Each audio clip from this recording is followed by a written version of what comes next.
Greece. We are the Marymount Greek Chorus. Join us as we take a tour of Mount Olympus. Join us as we bring the Greek myths to life. Long, long ago, the citizens of ancient Greece marveled at the wonders of the world around them. They were transfixed by the power of volcanoes. Ooh, lava! They pondered the change of seasons. After the long, cold winter, the leaves and flowers began to bloom again. And in the summer, the sun's blazing hot, and you could go to the beach and catch a gnarly wave, dude. And they were amazed by the stars that lit up in the nighttime sky.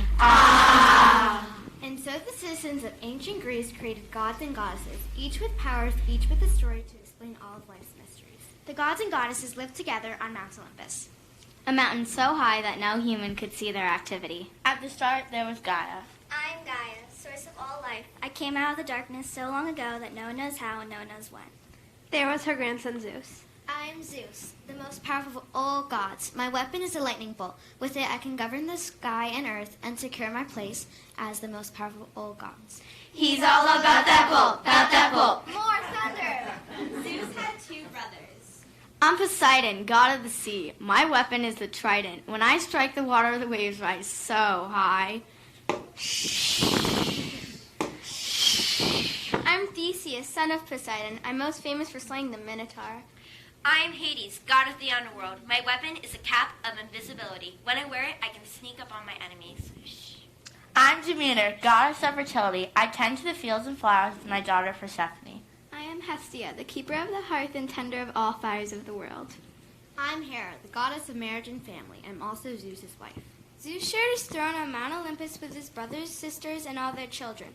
Together they served as the major gods of ancient Greece. You should have seen their family reunions. I'm Ares, son of Zeus, god of war. I always have my sword and shield by my side. I'm Aphrodite, goddess of love. People love to paint my picture. I'm Hermes, herald and messenger of all the gods. Hey, I just bring the news. I don't make it. I'm Persephone. I'm Persephone, goddess of the spring and daughter of Demeter. It is nice to be back from the underworld. More on that later. I'm Athena, the goddess of wisdom and art. I'm a real headache to my father Zeus. I'm Apollo, son of Zeus and the god of the sun. You can thank me all for your lovely tans. I am Dionysus, the youngest of the gods and god of wine. I'm so popular that I get invited to all the parties and celebrations. Woo! The gods and goddesses feasted on ambrosia and nectar, which hided their immortality. Eat out. But with all their powers, the gods and goddesses had many humans' flaws, as well like jealousy, curiosity, and greed. The humans worshipped these gods and tried their best to keep them happy. They believed that if there was a thunderstorm, the gods were in the middle of a heated argument. Why would Stop! And if it was sunny, that meant the gods were getting along. Aww. Though the humans could never climb to the top of Mount Olympus, the gods would often descend down to earth, disguised as humans or animals. They are mischievous gods and couldn't help but cause trouble. Who? Us? Today we share 3 stories. All of them lessons about what happens when you anger the gods. We proudly present the Greek myths.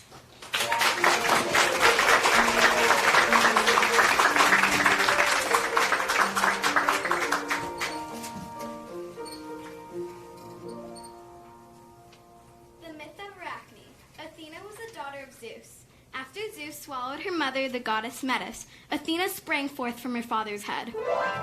Fully grown and wearing the armor and helmet that her mother had made while inside Zeus's body, Athena was wise and strong, the goddess of wisdom and Zeus's favorite child. My dear Athena, you are my most treasured child. I grant you any wish you desire. Simply ask, and it shall be so. Though I am the goddess of wisdom, I long for creativity as well. Kind father, bless me with the gift of artistry, and I shall be content. Zeus kept his promise, and Athena became a master of craftsmanship and the goddess to artists.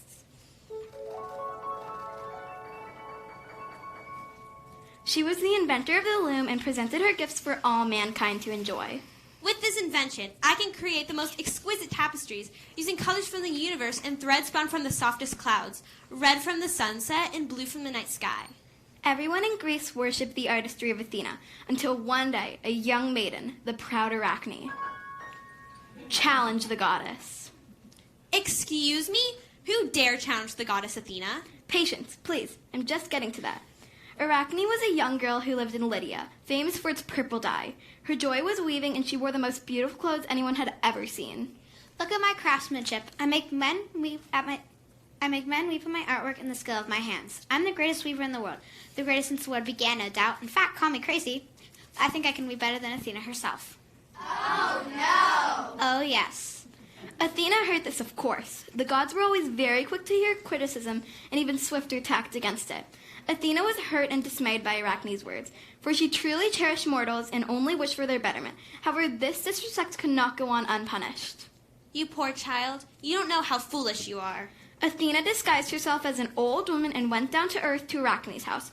She met with Arachne and gave her the opportunity to correct her mistake.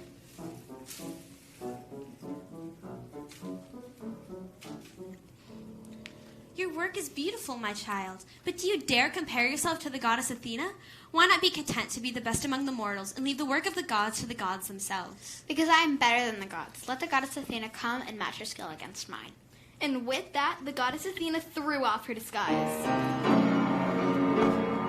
Foolish Arachne! You are a vain girl! I am the goddess Athena, the very goddess you have dared to mock. Your wishes come to pass. Sit down at your loom and we shall have a contest. Your own villagers will be the judge and jury. 7 days from now, you will set your spindle in the meadow, and I shall set mine in my place, and we shall have a contest. If you win, I will refrain from any punishment. If I win, it's your life. On the day of the competition, Arachne and Athena sat at their looms to begin their work. For days, the two spun their crafts. The villagers came from near and far to witness this magical sight. Though Arachne's loom produced a rich and beautiful canvas,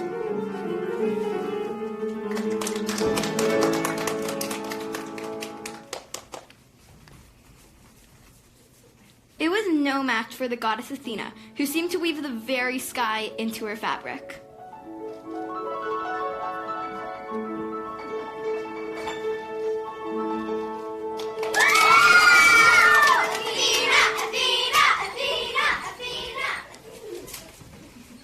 Dear goddess, please forgive me for my vanity. It is true that you are the best in craftsmanship. Please spare me my humble little life. I take pity on you, Arachne. Though you are a proud girl, you are in fact talented.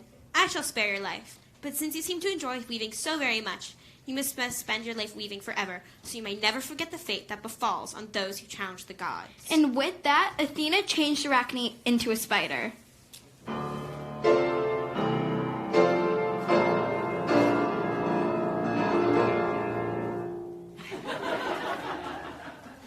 Go on, foolish girl. Spin your thread and weave your empty net forever. And that is why spiders are called arachnids by those who know them best.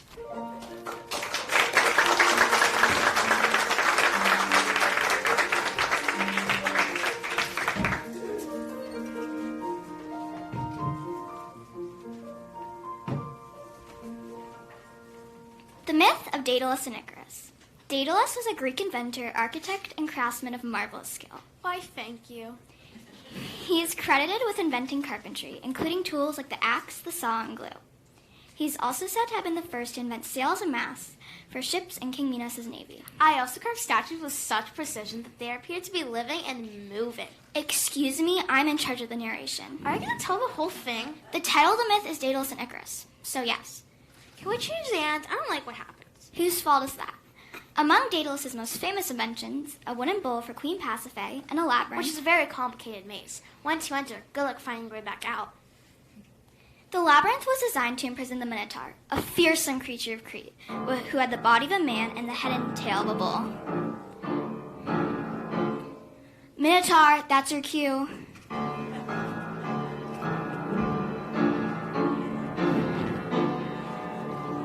Roar. Can you be more fearsome? I'm the Minotaur. Hear me roar. Roar. You're supposed to be a gruesome monster. This adaptation is for children. I don't want to scare them. But you eat children, Athenian children. Oh, come on. I'm deeply misunderstood. No one loves me. Everyone is scared of me. No one feeds me. Except for the occasional batch of human sacrifices. Don't judge. Minotaurs gotta eat. Regardless of the creature you see on stage before you, the Minotaur was terrifying, pacing around the center of the labyrinth, always angry and hungry. Can you please pace and growl a bit? Grrr. Grr. You're really letting me down here. I gotta be me, narrator. Moving right along then. 1 year, Theseus, a great Athenian hero,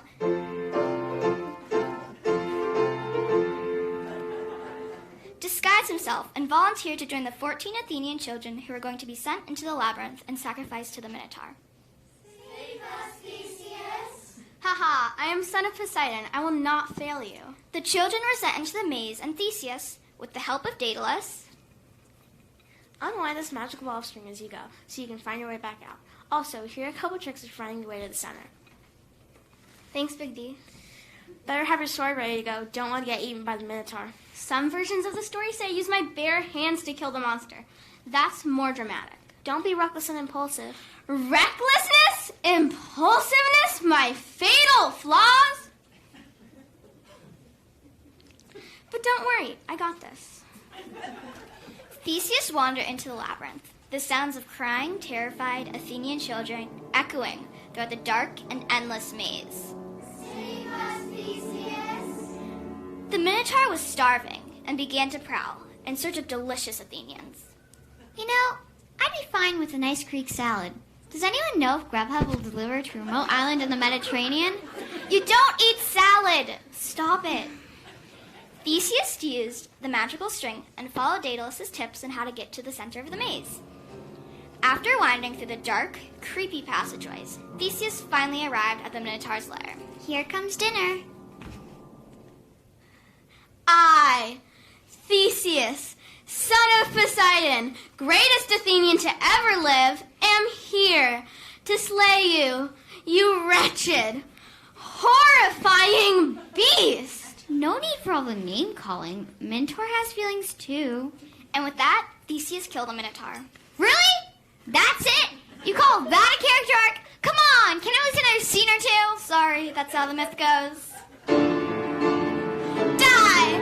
Die! Die! Take it Die! away! I'm dead. I'm dead. Sheesh, no respect. Once the Minotaur was dead, Theseus followed the magical string back out of the labyrinth, gathering up the Athenian children as he went. Hooray for Theseus! Hooray!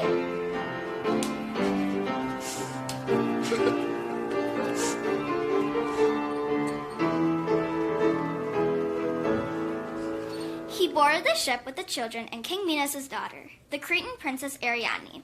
King Minos was furious when he discovered that the Minotaur was dead, and his daughter, Arianny... Hello, what about me? Excuse me? I am Arianny, Cretan princess, daughter of King Minos and Queen Persephone. I said that already. You're on the ship sailing away. But the myth says I held one end of the ball of string for Theseus and gave him the sword to slay the Minotaur. Great. Arianny helped Theseus by holding the ball of string. Now sail away. My father, King Minos, put me in charge of the labyrinth where the sacrifices were made, and Theseus never would have conquered the maze without me. Thank you for setting the record straight. On with the story. You're not going to give me any more stage time? You got a lot of dudes in this play. My story is essential to this myth. And I'm going to marry the god Dionysus. We don't have time for that. This is the myth of Daedalus and Icarus. Icarus hasn't even entered yet. How many pages into the script are you? Hi, I'm Icarus. So, no scenes on the ship? What about when Theseus abandons me? I'm prepared to give you some real cheers when I've discovered that I've been left behind. Look. We need to move on. Hi, I'm Icarus. Icarus, seriously? Why tell his story? He's about to make a big mistake. Please leave the stage. I was the mistress of the labyrinth, and some say I was even the great goddess of Crete. Welcome, Icarus, son of Daedalus. You're not a very good narrator. As I was saying, King Minos was furious when he discovered what had happened. The Minotaur is dead? My daughter, Ariadne, has left with Theseus? How did this happen? No one knows the secrets of the labyrinth. No one. No one, that is, except the brilliant designer of that magnificent maze. Who? You know who did this? Well, starts with a D, ends with an S, and rhymes with, Rhymes with a what? Come on. Daedalus. It's Daedalus. Daedalus! Did you help Theseus? I gave him a ball of string. A magical ball of string. Daedalus, I must punish you and your son. Hi, I'm Icarus. I know who you are. I really like the labyrinth you designed. By the way, really nice work. But you have betrayed me. You will be imprisoned in this labyrinth forever. I know the way out. My men will guard the entrance. My ships will guard the sea. There will be no way for you to escape. With that, King Minos departed, leaving Daedalus and his son Icarus in the labyrinth with no way out. Then what? Go ahead. Narrator? Whoa, Dad, this cliff is super high. Look at the view. Hello? Narrator? Look, Dad, I can balance on the edge. Icarus, move away from the cliff. Icarus. What are we going to do, Dad? I need to think. Ooh, I'm going to go explore the labyrinth now with the Minotaurs then. No, you are not. Dad, why are you so boring? Please, Icarus, I need to think of a plan. Whoa, check these out. These must come from huge birds. Look at me, Dad. Let me see that. What is it? Collect more feathers.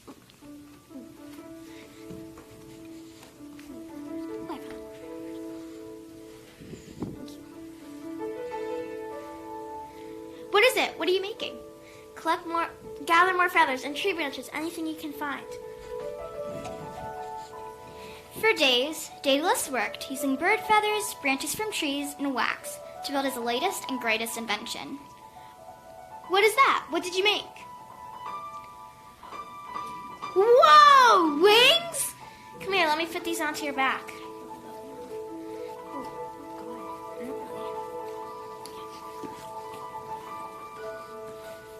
How do I look? Perfect, now help me attach mine. There's no way out through the complicated maze with the entrance blocked, and Daedalus knew that even if he and Icarus could scale the dangerous rock face down to the ocean, King Minos' men would catch them, which meant We're gonna fly. no human had ever overcome the force of gravity to soar through the air like a bird. If anyone was capable of such a creation, it was Daedalus. Let's go. Wait, you have to listen to me. If you fly too close to the sea, your wings will get wet and the weight will pull you into the sea. Got it. Let's go. I'm not done. I crafted these together with wax. If you fly too close to the hot sun, the wax will melt, destroying the wings. I love my wings. I'm a bird. Are you even listening to me? Be careful. I know. Can we fly now? All right, let's go. And for the first time ever, humans took flight. Whoa, Dad, look at me. Aha, yes. Down below, the citizens of Crete looked up and witnessed this impossible sight. Look at me. Icarus, you're flying too high. Icarus flew higher and higher. I'm like a god on Mount Olympus. Yes. Icarus, you're flying too close to the sun. Icarus, the wax is going to melt. I'm a god. And higher still until he's only a tiny speck in the sky. As he flew closer and closer to the fiery heat of the sun, the wax holding the feathers and branches together melted. The wings quickly disintegrated.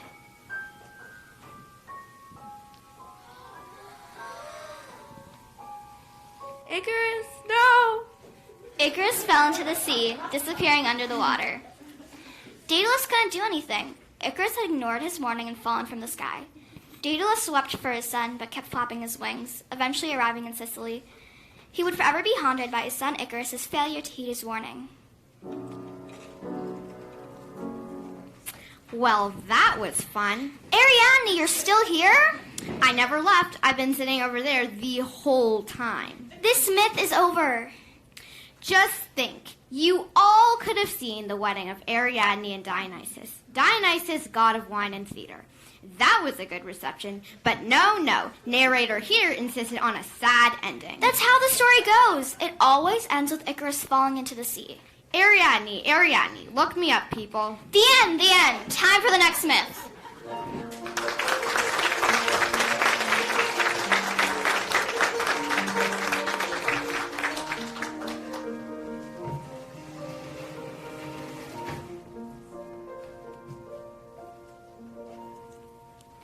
The myth of Persephone. As the goddess of fertility, Demeter was in charge of all the fields and crops, and assured the earth of good harvests and abundant life. Zeus was very fond of Demeter, and appreciative of all she did for earth, and so he made Demeter his wife. Together they had a beautiful daughter who they named Persephone. Persephone brought Demeter so much joy that she never let her daughter out of her sight. When Demeter went to Earth to look after her fields and crops, she brought Persephone with her. Come, Persephone, my cherished child, let us sprinkle the flowers with the drops of heaven. Persephone was raised among the flowers, and she was even told that she looked like a flower herself. It was she who named all the flowers in the world. Since you are as bright as the sun, you shall be called Sunflower. Since you are as delicate as the wind, I shall call you Daisy. She would dance and laugh in the fields, and with her laughter came much happiness and sunshine from the gods. And it was this laughter that caught the attention of Hades, the god of the underworld. Who dares wake me in the middle of my beauty sleep? Now, Hades was known to be a gloomy and grumpy god, and one who kept mostly to himself, hidden in the caves of the underworld. But hearing this laughter of Persephone suddenly stirred love in his heart. What is this strange feeling that has come over me? Why is my frown turning upside down? I feel happy. Oh, I wish I could have this girl as my wife to live with me in the underworld and bring her laughter to my tedious days. But Hades knew that Demeter would never part with her beloved daughter, and so he devised a mischievous plan to capture the beautiful girl.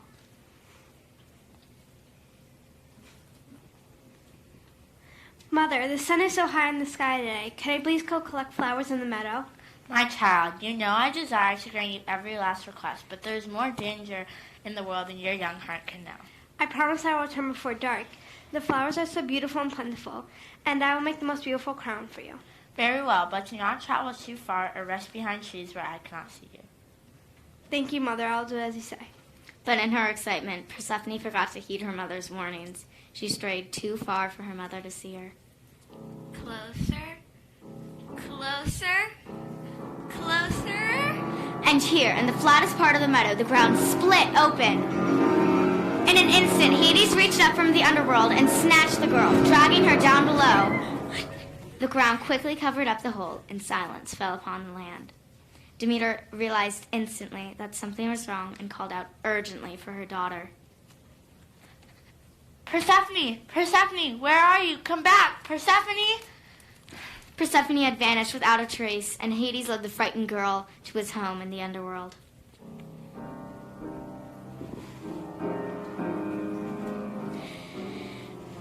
Do not be afraid, Persephone. You will be happy here. How can I ever be happy in such a home like this, where the sun won't ever touch my skin? I will give you anything your heart desires. I shall give you a throne of black marble and all the jewels you could ever want. You shall be the queen of the underworld. I have no use for your cold jewels. I love the warmth of the summer air and the delicacy of the flowers. Those are my jewels. I don't want to be queen of the underworld. I want to be with my mother. Enough complaining! What's done is done. You must reign with me now. In time, you will grow to be happy here.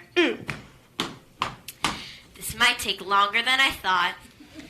In the meantime, Demeter had talked with all the birds and discovered what happened to her precious daughter. And in a rage, she went to the god Zeus.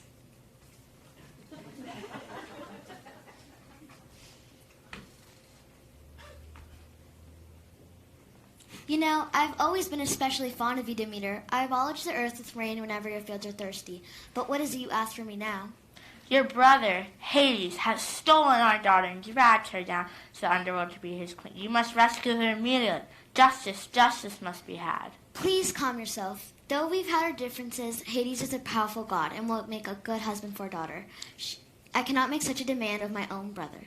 But he has stolen her unfairly. I admit, his wing was a little abrupt, but she'll be taken care of. Anyone but Hades. Persephone is a flower child, daughter of the morning. No ray of sunlight ever pierces that dark hole he calls his kingdom. She will wither and die. Don't be absurd. She is daughter of Zeus. She will survive. And with that, Zeus dismissed his wife, tired of her pleading. But Demeter's sorrow was uncontrollable, and she wept day after day for her precious daughter. Weeks passed, and Zeus began to receive complaints from the mortals. Crops were dying, soil was dry, and no buds were blooming.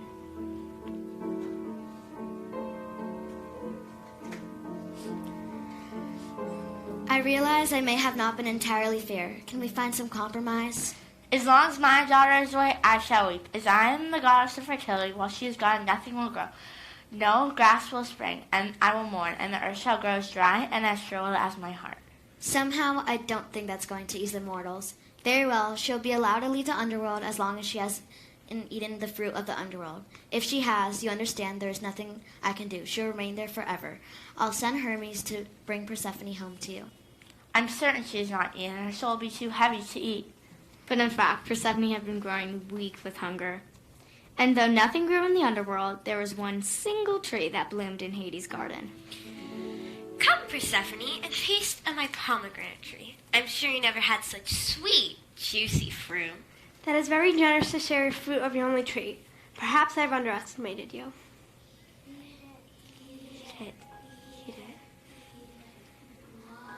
And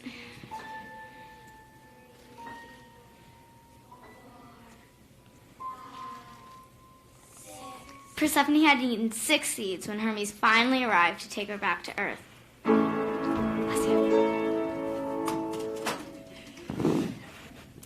Your father Zeus has sent me down here to take you back to your mother.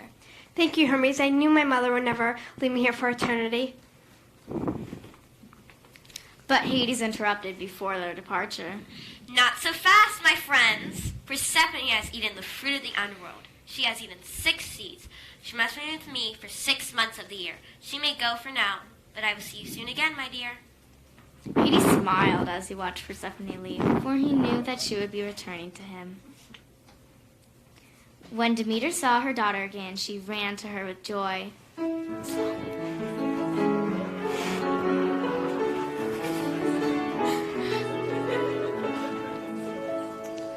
My dear daughter, never again shall we part. We shall make nature bloom all year round. I'm sorry, Demeter, but it cannot be. She has eaten of a pomegranate, 6 seeds. I'm sorry. I'm so sorry, Mother. I will have to return to the underworld 6 months every year. That is my punishment. My dear daughter, how I shall cry without you. Don't cry, Mother. We shall be happy for the time that we have. You have raised our daughter well, Demeter. Persephone is wise beyond her years. Listen to her advice and let us put this drought and famine to an end. Very well. When you are here with me, I shall be happy and smile upon the earth. Everything shall bloom my joy. But for the 6 months that you are gone, I shall weep, and the earth shall weep with me. During this time, nothing will grow, and the earth shall grow as hard and as dry as my heart. And that is why there are seasons, and why summer and winter are as they are. For when Persephone returns to her mother in the spring, the sun shines, and when she returns to Hades in the fall, the earth must sleep under frost.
Greek mythology, Greek mythology, Greek mythology.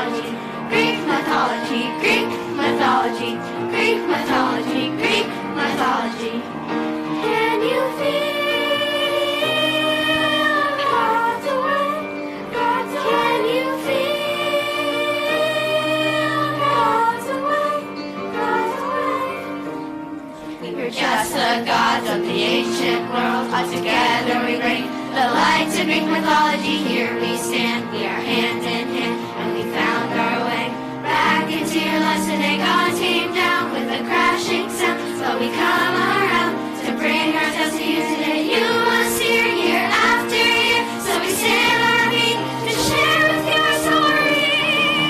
Say Greek mythology, Greek mythology, Greek mythology, Greek mythology, Greek mythology, Greek mythology, Greek mythology, Greek mythology.